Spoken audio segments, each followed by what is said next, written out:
Good evening, everyone. Hope you're all having a super mega large day. Phil Pendlebury here, and we are live from Dubai. If there is indeed any visitors joining us from the Middle East, Assalamu alaikum, mahaba. Good to have you with us. So today we're going to have a look at what I've called my top 10 reasons to cross-grade to Nuendo from other DAWs. As you guys know, I'll give you a little introduction here, but not too long. Nuendo is mainly known as a post-production tool, and indeed there are some super powerful features there to do that. However, what's kind of not as well known is that Nuendo can basically do everything that Cubase does now. In the past, this was different, but for the last few versions, Nuendo is basically Cubase, but with all these extra features. So I think with this video, we're kind of aiming at people from other DAWs, such as Pro Tools and Logic, etc., but also people that are using Cubase. For example, let's take Cubase as an example. You can move projects backwards and forwards between Cubase and Nuendo. So if your Cubase project, if you have a project that was started in Cubase, you can open that in Nuendo, no problem at all now. If your project was started in Nuendo, you can open it in Cubase, no problem at all. The only thing is that some of the features, or exclusive features in Nuendo, obviously won't work when they're pulled back into a Cubase project. So it's a good kind of thing to consider for Cubase users to move over to Nuendo as well, if you fancy some of these extra kind of post-production features, of which there are so many. Also for other DAWs, there's many things that Nuendo does that people aren't aware of, much more than a lot of the basic DAWs that you can use. So we're also going to look at some of that. Now, when I'm saying top 10, I've kind of picked out my top 10 features of Nuendo 12, but I'm kind of aiming it not entirely Nuendo. So there will be one or two features, for instance, the first one that we're going to look at, which is Dolby Atmos, which you can actually do in Cubase. There's just a couple of extra little things that happen in Nuendo. But then we'll look at some of the things that are exclusive to Nuendo, such as game audio. We'll have a quick look at that in a bit. But I just want to reiterate one more time before we move in. Cubase, Nuendo. So Nuendo is Cubase on steroids, to coin a phrase. So anybody considering moving from Cubase to Nuendo, now's the time to do it. Right, that's enough. Sound like a salesman, don't I? I'm not a salesman, honestly. We're just presenting, you know. So I'd like to show you what I think is my top 10 reasons to consider cross-grading to Nuendo 12. Let's do it. Right. Okay. So here we are in Nuendo 12, and the first thing I'd like to talk about is integrated Dolby Atmos support. So this applies to Cubase as well. And we'll turn the camera off. And you can now see I've got a project set up. So we've done videos on Dolby Atmos before, so I'm not going to go into a mix. In fact, I've got audio here. But it really doesn't matter. So as you know, Dolby Atmos, it's a current thing. Everybody's starting to mix in Atmos now for music. And of course, it always has been on as long as we can remember now for post-production. Support was added in Nuendo 11, and this also applies to Cubase. In Nuendo 12, we've got the ability to quickly and easily set up a Dolby Atmos project from scratch, or even convert an existing project ready to mix in Dolby Atmos. So what I'm gonna do here is just quickly show you how easy it is. We've got, let me bring up my little workspace. Actually, yeah. Let's just open up the main mixer there. Again, not really necessary, but I suppose it's kind of nice to see it. So this is a stereo mix, as it is at the moment. And it's just a bunch of stems. I've used it on other videos. So all I want to do here is quickly show you how easy it is to get started with Dolby Atmos in Nuendo 12. So we go up to the menu, we go to Project ADM Authoring, and it's blank at the moment, but this is where all your objects and beds will appear. And yeah, okay, let's quickly, like I said, I don't want to go into all the ins and outs of Dolby Atmos right now. We've got other videos that have done that, where I've tried to explain about the difference between objects and beds and how it all works and intermingles and so on and so forth. So this is not a tutorial on Dolby Atmos. All I want to do here is just quickly show you how simple it is to get it set up right. So we've opened the ADM authoring tool for Dolby Atmos, and we've got now a new button, which is new from version 12. And this is called the Setup Assistant. So we just click that. You can see here, hopefully I can zoom in. Yep. And you can see here that there are some requirements. Again, we've mentioned this before. Your buffer size must be set to 512 samples, and project sample rate set to 48K, which is actually pretty much how I normally work anyway. When that's done, you'll see this little green light. If you hover over it, it'll tell you that the sample rate is set up correctly. So this little green light here is to tell you whether the renderer is already in position and so on, which it isn't, because we're just looking at basically a stereo track, stereo project at the moment. So all we have to do is select our configuration. So we want a 7.14, which is kind of the most standard, especially for music. Add a main mix channel with the renderer. We can add a group, a bed group, which would be usually 7.12, it's usually 10 channels, 7.12, most popular. There are other configurations.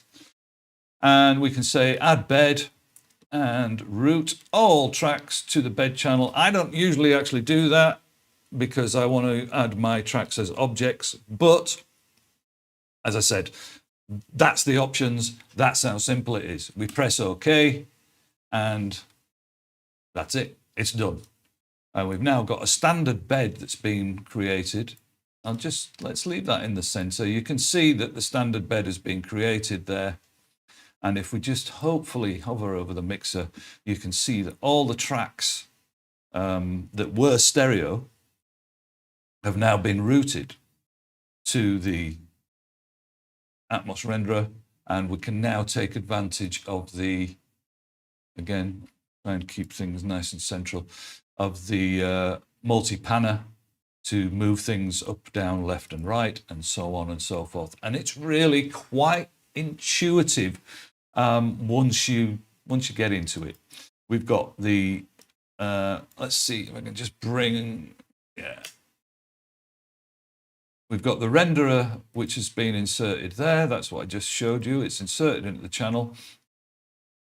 And the bed has also been made. I'm not sure where that is. Let's have a quick look. We'll find the bed. Okay. Let's go for all channel types. There it is, yeah. It's always the case, isn't it?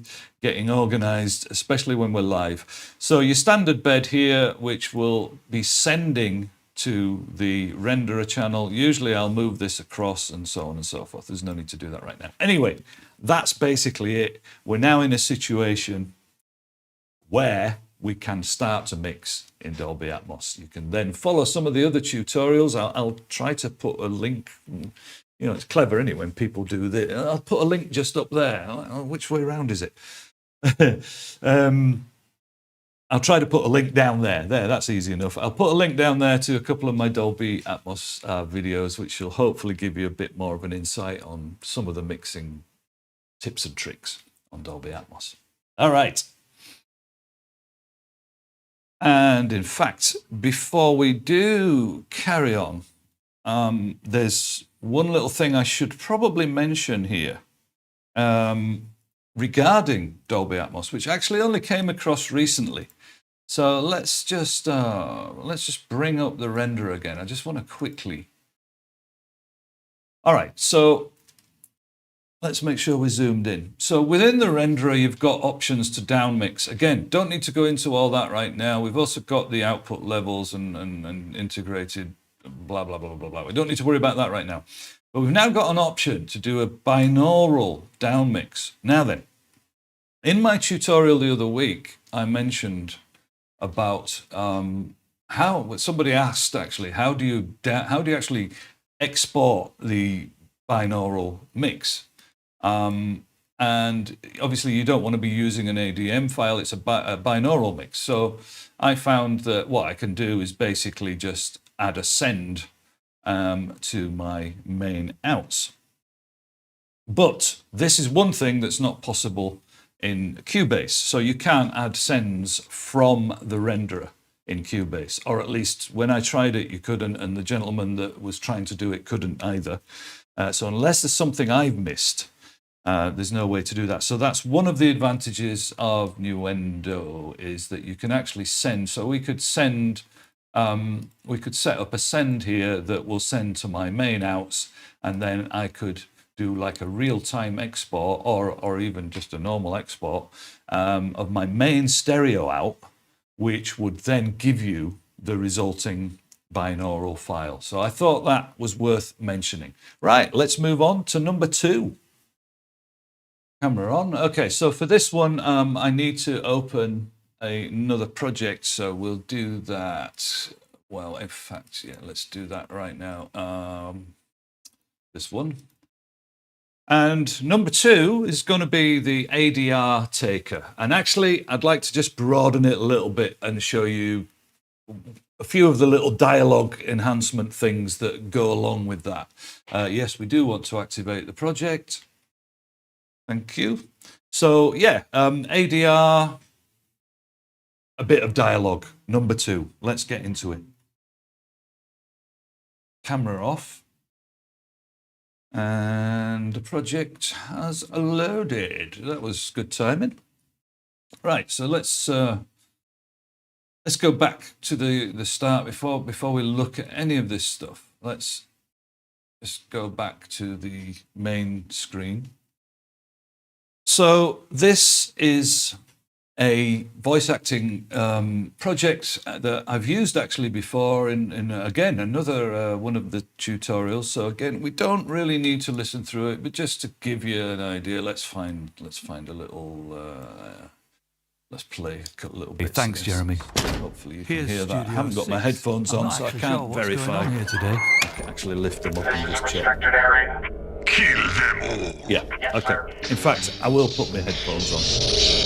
All except the gun. Because there's He is very important. there's a couple of things in this Like his that beard. we might need to actually listen to the Well, audio. your reverence, that's really wonderful to hear. Really, really wonderful. I feel absolutely rhapsodic about the fact that you're sparing me. Thank you so much, your reverence. On second thoughts, kill him too. What? Blast him. Why? Okay, I think we should leave that there. I had no idea they were in here. In fact, if you don't mind, I'm just going to have a quick word with Tracy. Just give me 1 minute. Okay, that's enough of that. So let me quickly show you a couple of the new dialogue features which were built. Well, this is kind of built into my number 2 reason to crossgrade. The main thing was the ADR taker, which we'll get to in a second. But first, I'd just like to quickly show you. Let's take this little part here, for example. What do you think you're doing? I'm trying to record a scientific show in here. So let's get into this part and just get rid of all this. And that's the original take. All right. So there's a lot of stuff on there. In fact, what we can do is just pull out the track itself and just put it somewhere without the container. So it's all going to be all over the place. It doesn't matter. But this is the. I'm trying to record a scientific show in here. It's taken me all week to get the whiskey bottles lined up correctly, and now you've gone and spoiled it all. And now you've gone and spoiled it all. And now you've gone and messed it all up. All right. It's a while since I've heard this. Of course, this is all me doing these silly voices, so just forgive me.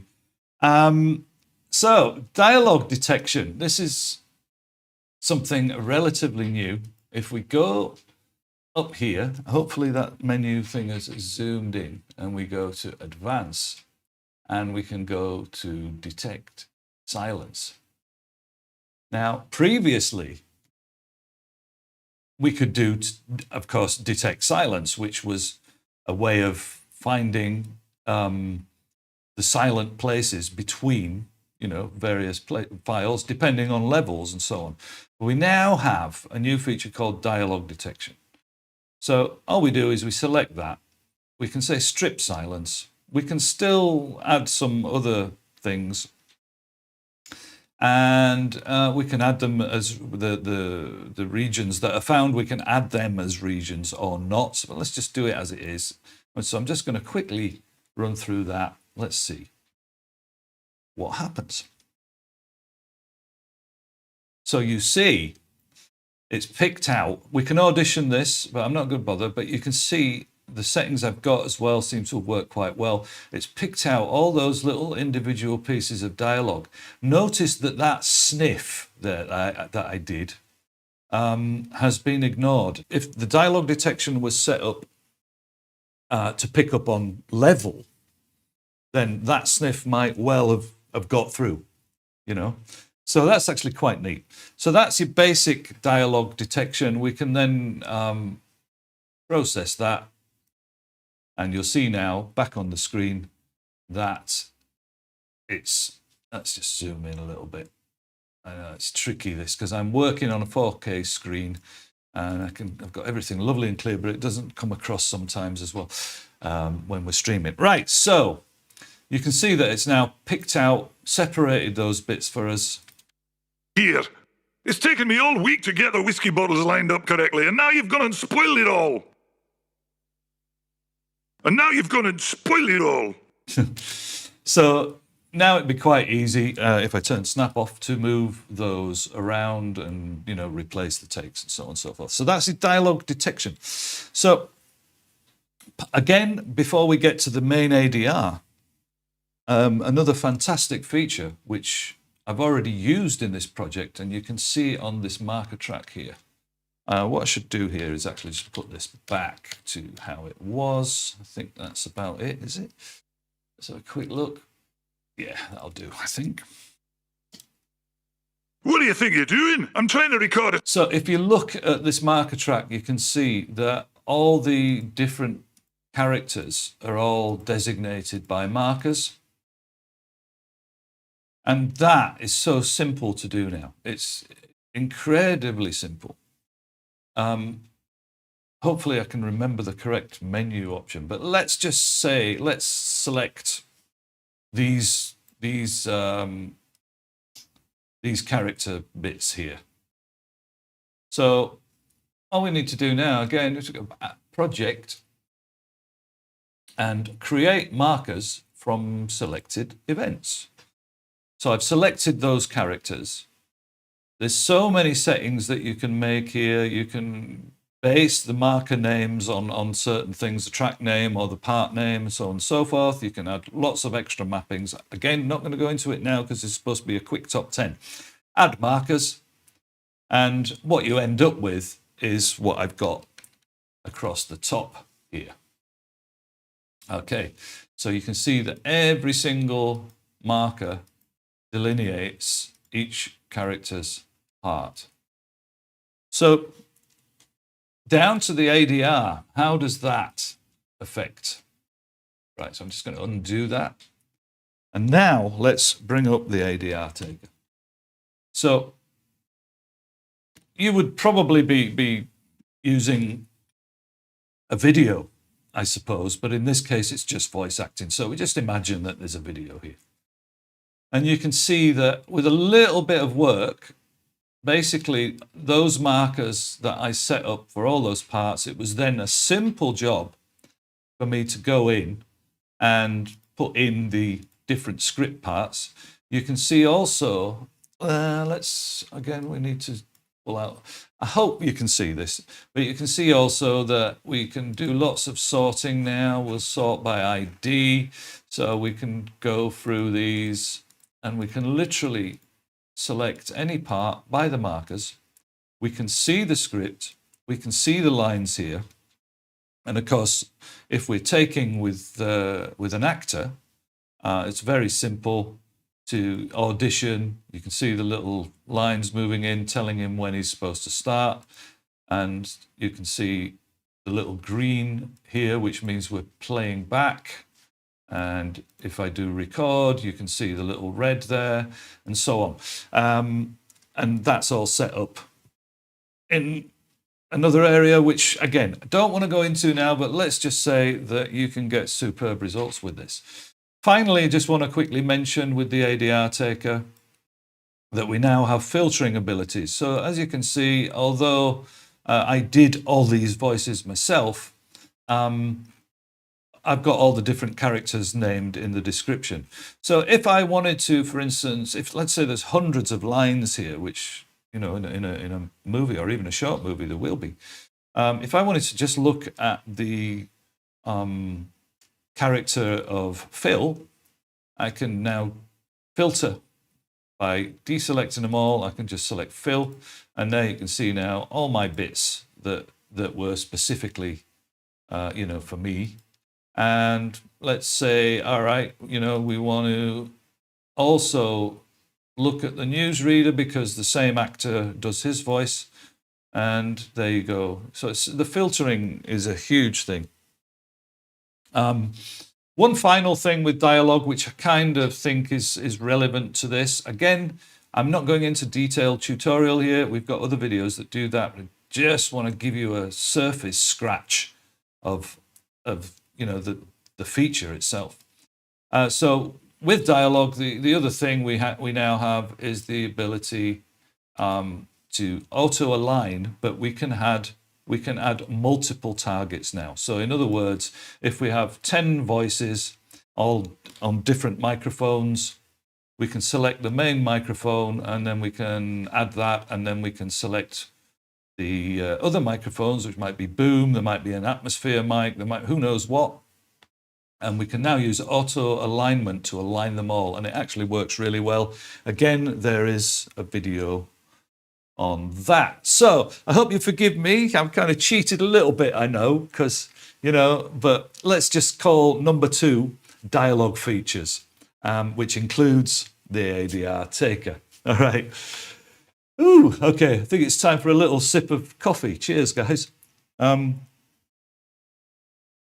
It's cold. Never mind. I can't go out and make a new hot coffee. And obviously, Terry's busy watching the chat just in case we have 1 or 2 people chatting. So, yeah, I'll survive with cold coffee. Right, let's move on to number 3. For number 3, I'd like to show you Supervision. Sounds quite glamorous, doesn't it? Supervision is basically a multimeter, and you can configure it to do pretty much whatever you want. And there are some things in it that are exclusive to Nuendo. So again, quick look. Not going to go into detailed tutorials, but just a quick look. Let's hope I can actually bring it up without too much messing around. Supervision. There we go. Okay, so this is one of my little presets that I made earlier on. We don't need the video now. So Supervision, as you can see, we've got a whole bunch of metering. Let me just play some of the whole thing. Actually, we can put that always on top. There we go. And maybe I can zoom it in a little more. Right, that'll do. I hope you can see that. Okay. Ah, looks like someone's reading the news. So, basically with Supervision, we've got the ability to add these modules. As you can see here, I've got loudness, I've got phase, I've got all sorts of areas. This is the intelligibility, which I want to show you in a second. This is exclusive Nuendo. And we've also got the a Netflix dialogue gated loudness meter, which we can add. So let's see if I can remember how to add. So we do this, and then we select what we want to add. So we'll go loudness Netflix, and there it is. And there's ways of moving the panels, you know, and making them smaller or larger. So let's have a quick look at looks like someone's what happens reading if I the run the news. project. You can see. And now the news. A statement has been released today by Sahib Anthony Didibineni Bibisa, Prime Minister of So one of the things I want to draw your attention to, let's just zoom that in, is this intelligibility meter. And this works in a few languages, not all languages at the moment, but more are being added. And this basically gives you an idea of how intelligible the dialogue is. all his loyal So as you subjects can that see they with should mine, never, under any circumstances, type Google into Google, as they we're quite lucky because I do speak quite clearly on this. I suppose what I could do is treat the audio and make it a messy, and you'll see that it becomes problematic and so on. But you get the idea. Supervision is very powerful. It's a whole 2-hour live stream all on its own, just to show you everything there. And another, like I said, another really nice thing for anybody that does any work for Netflix is the dialogue gated loudness meter from that gives you the Netflix settings. And I'll just quickly zoom in on this, and these are all the different modules that you can add into Supervision. Just have a quick look through those. And you can set up your own configuration that has the things that you like and that you need, and leave it on your master channel or put it on individual dialogue channel or whatever, or have 2 or 3 of them if you wish. And that is included with Cubase. And indeed, there are some of those modules that are only included in Nuendo. So the Netflix and the, as far as I know, I think, yeah, the intelligibility also. And there may be a couple of others. Right, so let's move on. Next, let's have a look at the loudness track. The loudness track, this allows you to record the loudness of your entire project if you want, or just parts of it. It's really handy when you need to be careful about loudness. We don't always need to be that careful, you know, it depends on the job, as you know. But I find this really handy. I don't always use it, you know, and sometimes I forget, and then, you know, we have to come back and do things later. So it's really handy to have. So let me get rid of the camera again to try and show you how this works. So basically, it allows you to make a track, which we're going to do now. We'll just compress that all back down.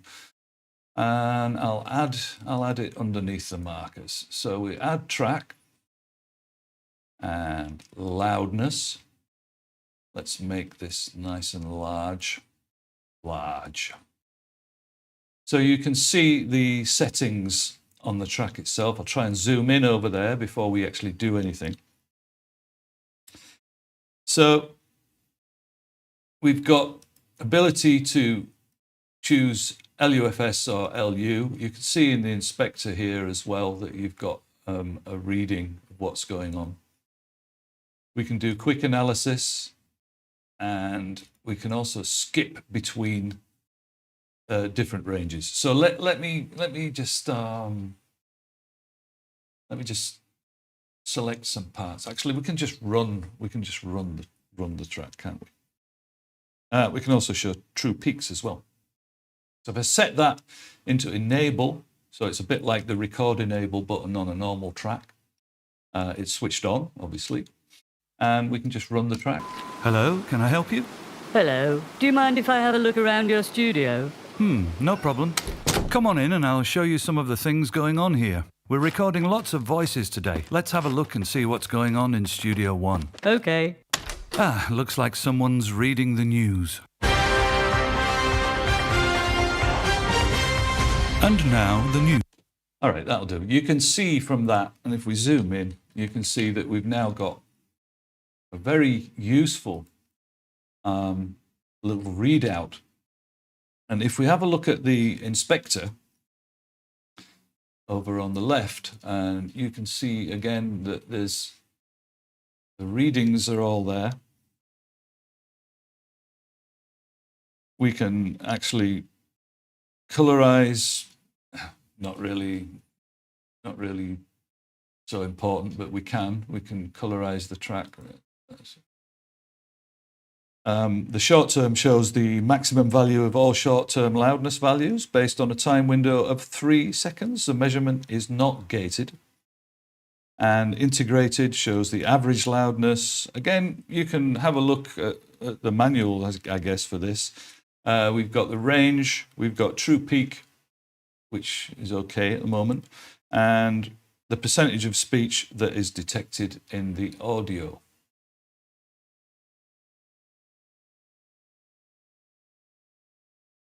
Just now what I was doing was doing it in real time, but if I actually set the locators as if I was recording, and then we can now go back over here and do quick analysis.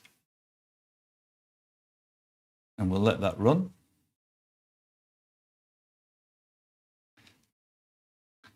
And this should actually give us the same result as playing it in real time, although it's a quick analysis. We can just do that for the entire project if we wanted to. If we didn't want to, you know, sit and listen, and there you go, you can see. And we've got a nice little red line there, which kind of gives you the idea of where things are sitting. So yeah, the loudness track. Another thing kind of related to the loudness track, we also have the ability to do loudness normalizing on export. And that's basically on the export dialog here, we've got a button that says normalize to integrated loudness. And there you can choose dialog gated, integrated, max true peak level, etc. Now, I don't suppose that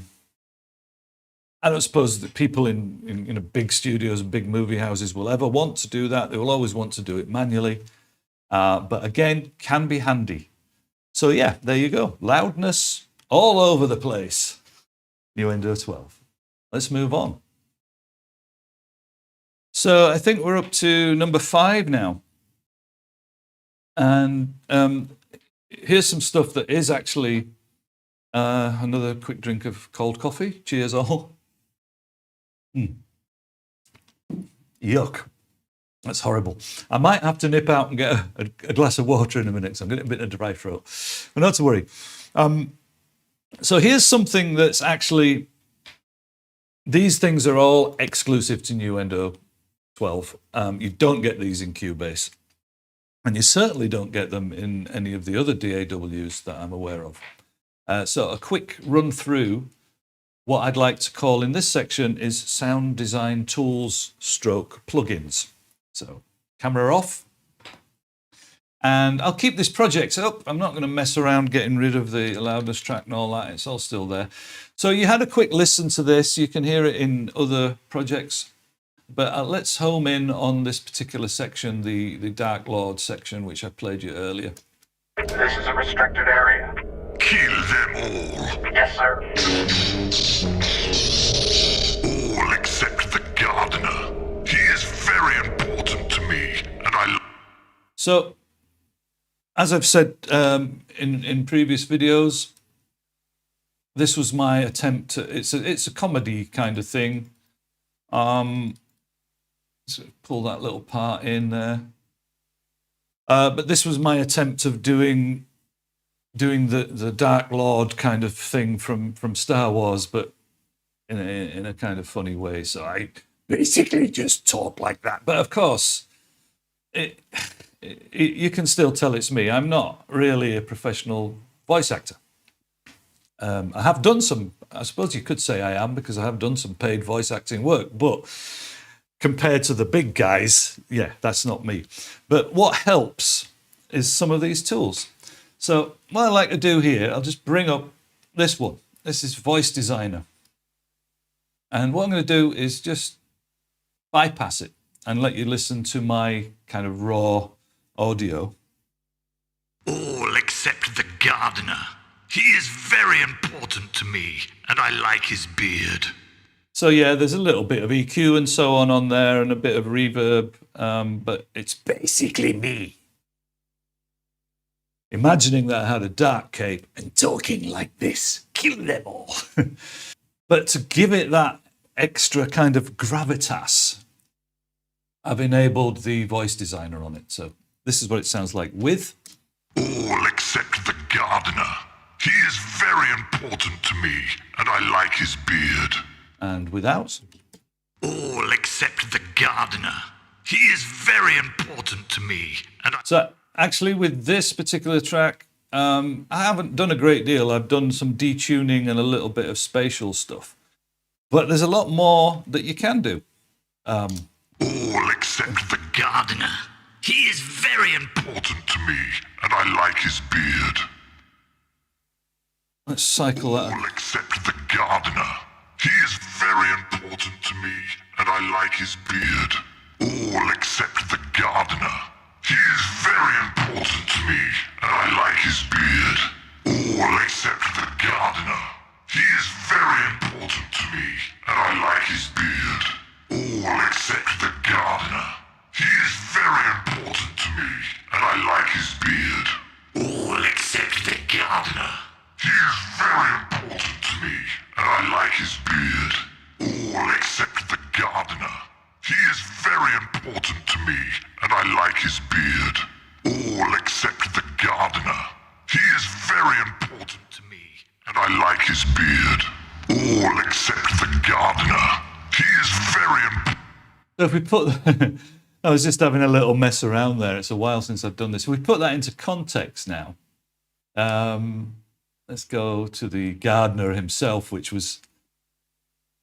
I don't know if anybody remembers this. This would be probably only Brits.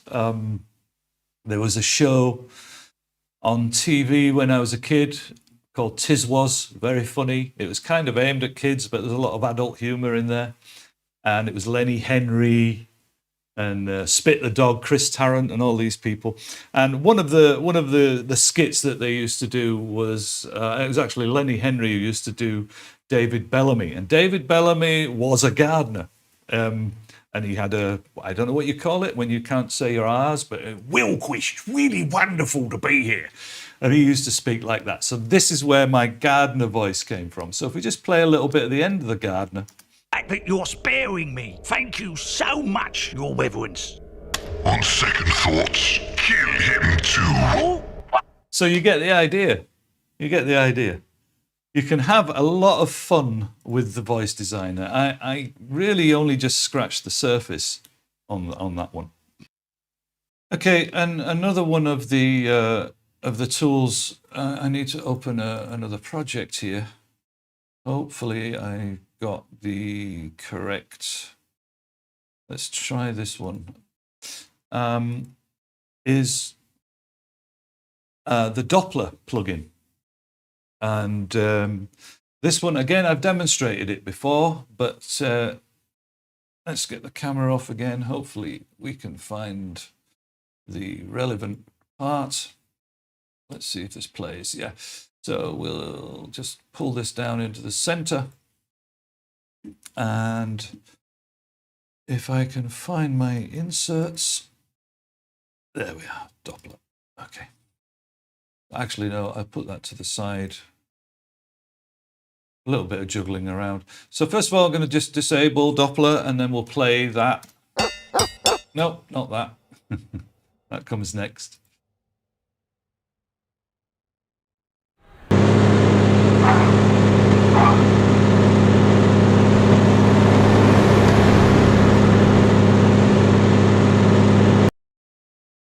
So some of you might have seen that before, but don't forget we are aiming this at people who are thinking of cross-grading. So this is an exclusive feature in Nuendo 12, the Doppler plugin. And basically what this is up there, yeah, is a video I took just outside where I live. It's a car driving past, but there was no sound. I didn't record any sound. So I built up a little bit of sound design. And the point being that when you've got something moving, you get the Doppler effect, which, again, I think you guys are aware of. Perhaps we shouldn't need to worry about huge descriptions here, because I am conscious again of running out of time. But basically, it's difficult to find. If you've got a car that goes past, it's difficult to find a piece of existing sound design that has the correct length and so on and so forth. So, but it's quite easy to find something that's static, so like this.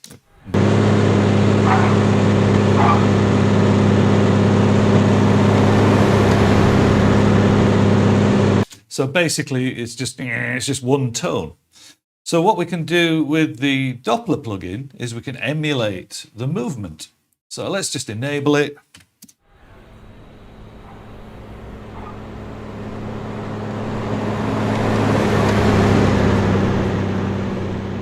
And there you go. So it sounds very realistic, and we can actually increase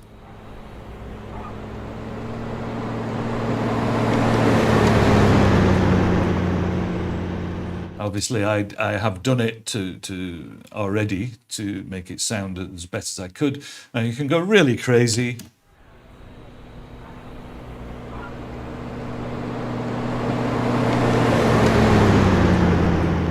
That's a bit over the top, isn't it? But you get the idea. That's Doppler, very useful. There was a couple of extra little bits of sound design there. You probably noticed the little squeaks going over the ramp there. And what I did is I just put everything into a group and then put it through Doppler and a little bit of a fiddle around, and Doppler will then give you that beautiful effect of the Doppler effect. All right. And then another one of the sound design plugins, a quickly like show. Let's go over here. This is what I call Dog Hammer. And this is the randomizer. Let's just get rid of him. And I got a hammer here, which was just one sound. Let's play that. Let's turn the randomizer off.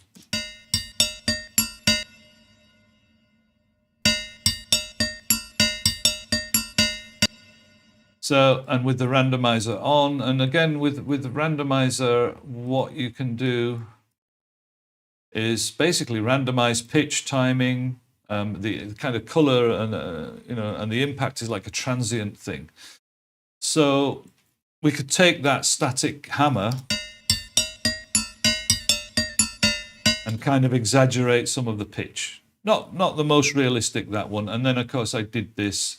I did it with a dog barking.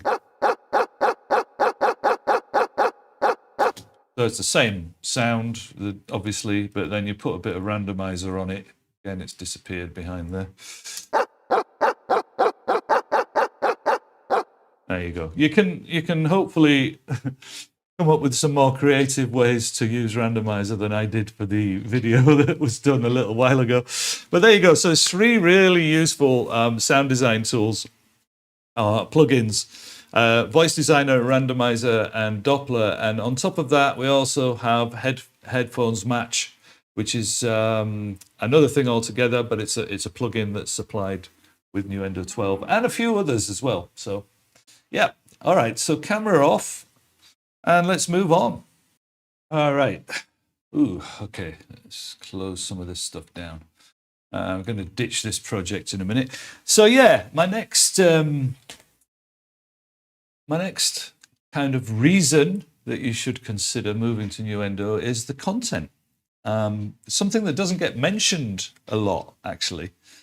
But Nuendo comes with a whole ton of audio content and presets and effect plugin presets and so on that are all aimed towards game audio and sound design. I think there's something like 7 or 8 gigabytes worth of sound that were all done by a gentleman whose name eludes me.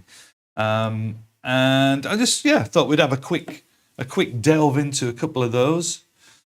So just for the sake of this video, what I do is I'll pull them up in the right hand zone here. I don't use the right zone very often. I usually get stuff from MediaBay itself. And then if we go to the loops and samples, you can see this is where all the stuff that you got installed. But if you've got Nuendo 12, you will see there's a couple of extra things that wouldn't normally be there. So here's the game sound effects. Yeah, no point in having my camera on because I need to zoom over right to that side of the screen here. So let's get that as wide as we can. So we've got game sound effects. So let's have a quick listen to some of these.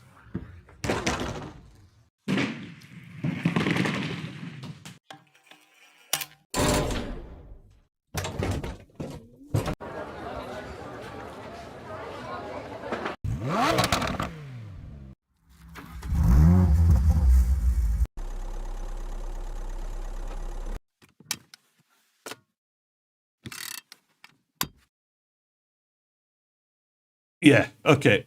It occurs to me that it's probably not the best thing to start trying to go through every single sound or even a random selection. But let's just say there's a whole bunch of stuff there on the game audio side. These are all,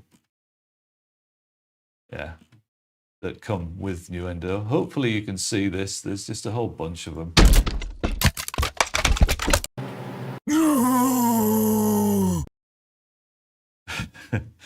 Actually, yeah, that sounds like me in the morning. All right.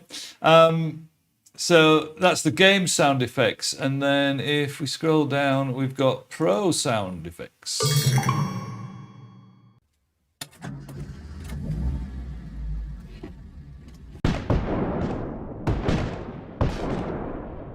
Ah, nice. Okay. So, all right, we don't need to go through them all once again, but just to explain, and if we scroll down the list, you can see there is a heck of a lot of stuff there. And I must admit, I did a lot of work only using those. Do tend to use Soundly a lot now. Soundly is a fantastic product and it integrates really well with Nuendo. And I thought about quickly showing you how Soundly works, but then I thought, nah, we can just explain it. Basically, Soundly is an online library, but you can pull it up in parallel to Nuendo, and you can basically find the sound that you want. You do a quick search, and ping, over it goes into Nuendo, either edited or not. And it kind of works really well. I think it's the best option for sound effects nowadays. Gone are the days when we used to have a whole wall full of CDs from the Hollywood Effects Library, if anybody remembers that. Anyway, so yeah, a ton of built-in content in Nuendo 12, and that's not included in Cubase, and certainly not included in any of the other DAWs. Right, camera off, and let us move on. Okay, so I'm going to open my, hopefully I can find it, my blank project here. And the next thing I'd like to quickly show, and this one actually quite a quick one, and the description really kind of says it all. This is video cut detection. Now, did I save a project? No, I didn't. So what I need to do is find the actual video that I made. We shall hopefully be able to find. And what I'm going to do is just drag this little video in to the project. And we can have a quick look at it. Video is called Cuts. And we just set the locators around there. We can see it's at the wrong frame rate. It doesn't matter, but I will set it anyway. We'll go to project setup and we'll just say get frame rate from video.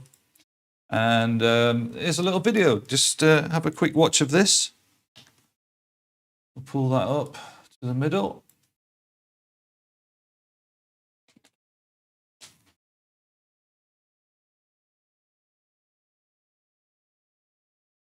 No sound on this, so you know, you can make your own sounds, but it's basically a collection of cuts. From Pexels, once again, I have to say thank you, people at Pexels, for the free content that they provide, which is always really useful. Because as you know, yeah, close and finish with that nice picture of the lady running. As you know, it's really difficult for me sometimes, some of this stuff, because you can't show your work because it's copyrighted, right? So the sound design that I've done for this movie or that movie, or even the music, some of this stuff, you can say that you've done it, but you can't actually show it on YouTube because it'll either get muted, especially live, apparently it gets muted, and obviously you get copyright strikes and so on and so forth. Right, so video cut detection, let's move on. So we've got our video there. We want to, I mean, this is a very simplified example, but we want to delineate all the separate cuts of that so that we can work on them individually. And we're going to do that with the video cut detection panel. There it is. So you can guess what's going to happen here. We've got a sensitivity. We've got the ability to add either position or cycle markers. I prefer to use cycle. We can colorize the markers. We can describe them.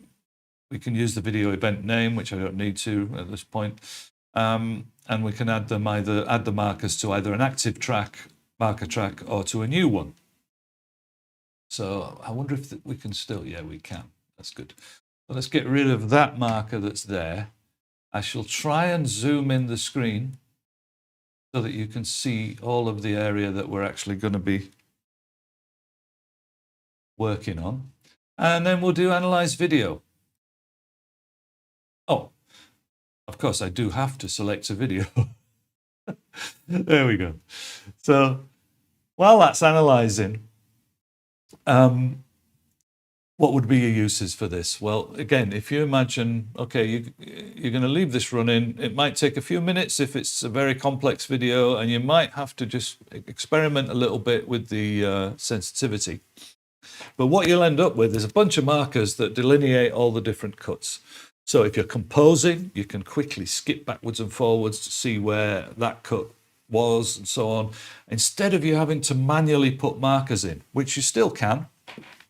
But that looks like it's finished. So if we have a look here, and there's the first, let's add the markers in.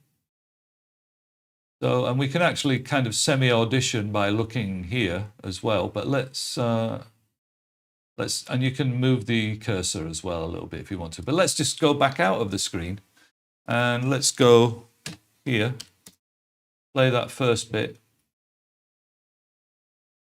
And hopefully you'll see when the marker reaches the end, you'll see that it has indeed detected the cuts. What about this one? Yep, there's the marker there.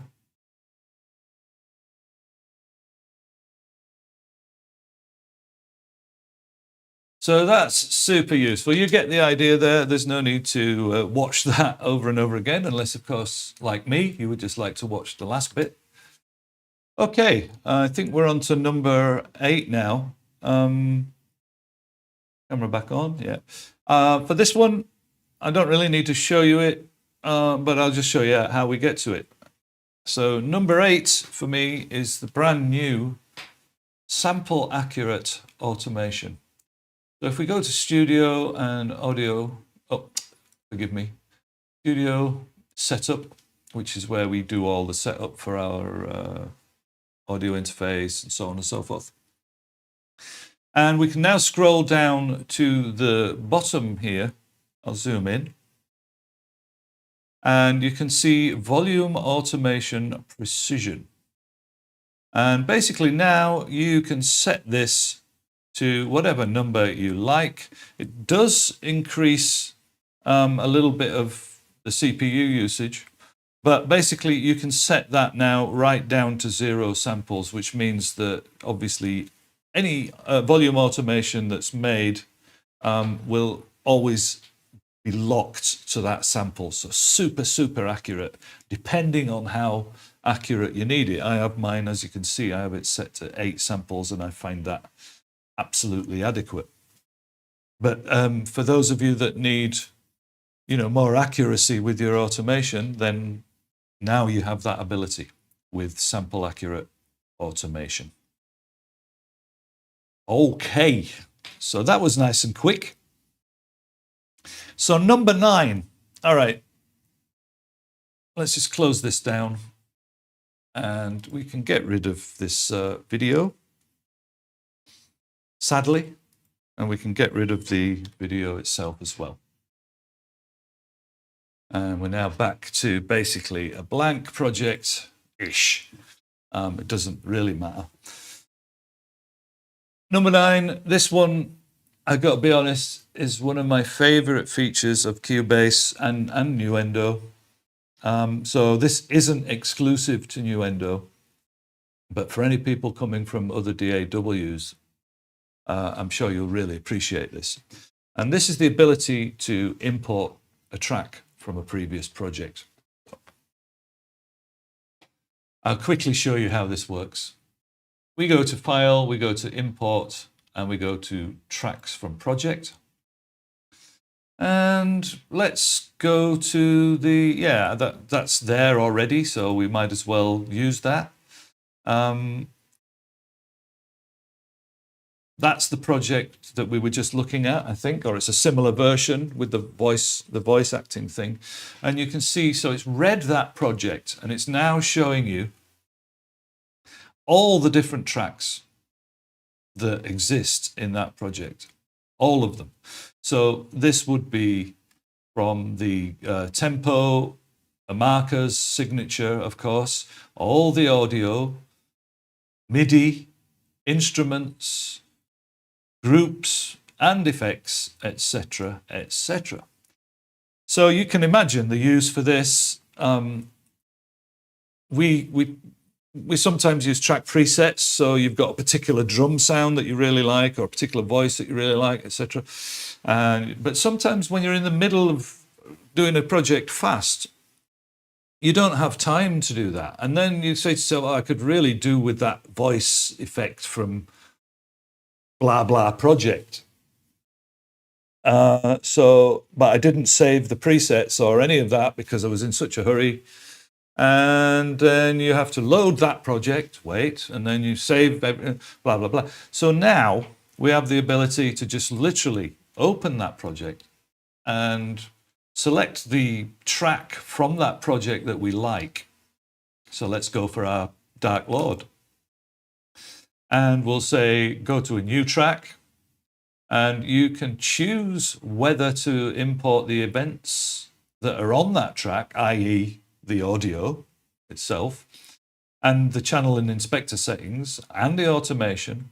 You can import it to various different places. So if you turn this lot off, for example, if I just liked the sound of a particular vocal that I've got a bunch of plugins on, I don't want that vocal, I don't want those vocal parts coming into the project, but I just need the plugin channel, the channel settings to apply it to the new vocal. And that's where this comes in. So you select what you want. In this case, we'll just select that Dark Lord, and I think we'll need the group because that's got the effects on it. And we'll go, okay, import. And it'll take a second. And if we zoom through the project, we can see we've got Dark Lord there. And off you go. All except the gardener. And off you go. So that's a very simple example, but you can imagine how powerful that would be. Again, if you've spent a lot of time on certain tracks, the ability to just go back to, yeah, that drum sound was great on that project. Open the project and import the actual channels without the drums themselves and so on. And I just find that so useful. I think, to be honest, it's probably in my top 10 of all features, regardless of crossgrade features. So that's track import from project. And don't forget, that does work with Cubase as well.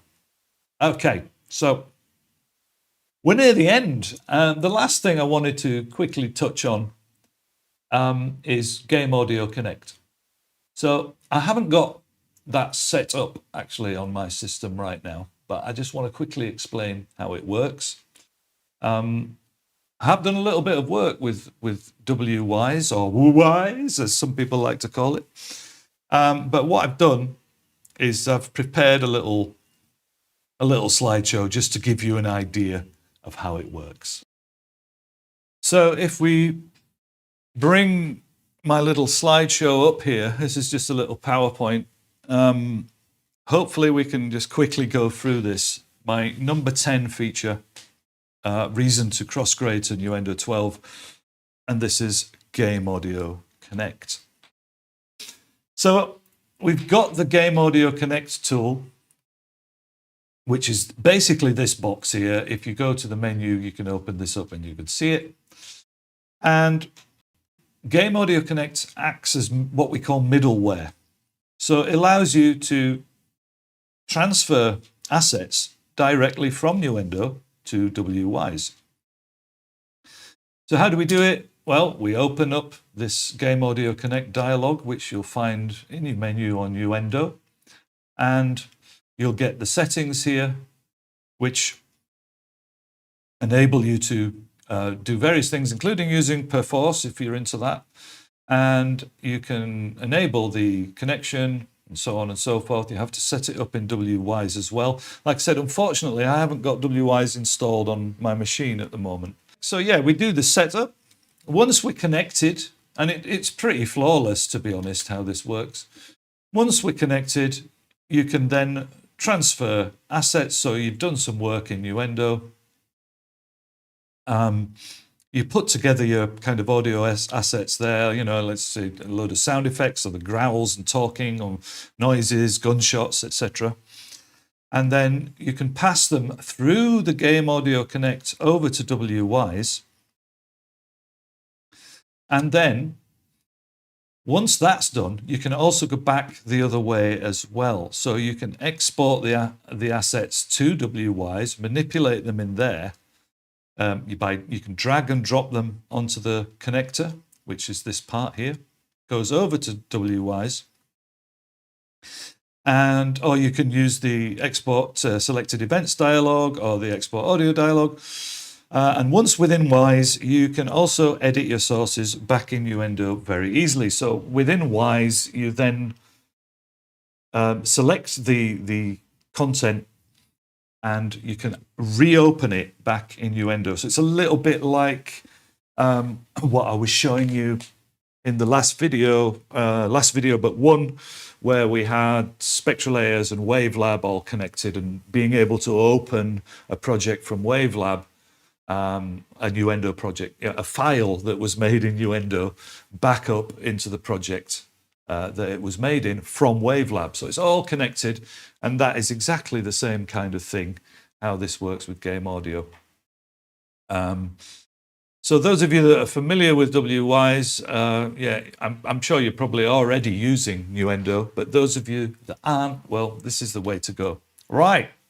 we'll close that down, and I think we'll call it a day there. Let's go back to my main camera if I can remember how to switch it over. There you go. Hello. I ran out of coffee ages ago, and Terry's just sat there. He could have made us a coffee. Anyway, not to worry. So that's my top 10. If I'd have had time, we could have made it a top 12 because we've got Reconform and Field Audio Import, which I've done videos on them before. But Reconform, well, if you're into post, you know how that works. Field Audio, hugely powerful now for pulling in all your field audio files and organizing them, searching them, filtering them, and so on and so forth. So those are two massive features, really. But I kind of left that to the end because I haven't really got a way to demo them at the moment. Okay, I think it's time to move on. Once again, thanks ever so much for joining us, guys. It's been a pleasure. I wish I'd have some more coffee. I'm going to have to get a coffee machine right next to me here. And I'll see you next time. Thanks again for the comments and sticking around. Those of you that have, I really do appreciate it. And don't forget, I'm going to be indexing all this and making sure it's easy to search through. I'll also be adding some Arabic subtitles for any of our Middle Eastern visitors as soon as the video has finished processing. Thanks a lot, folks. Once again, absolute pleasure and really kind of you to visit. We'll see you again soon. All the best.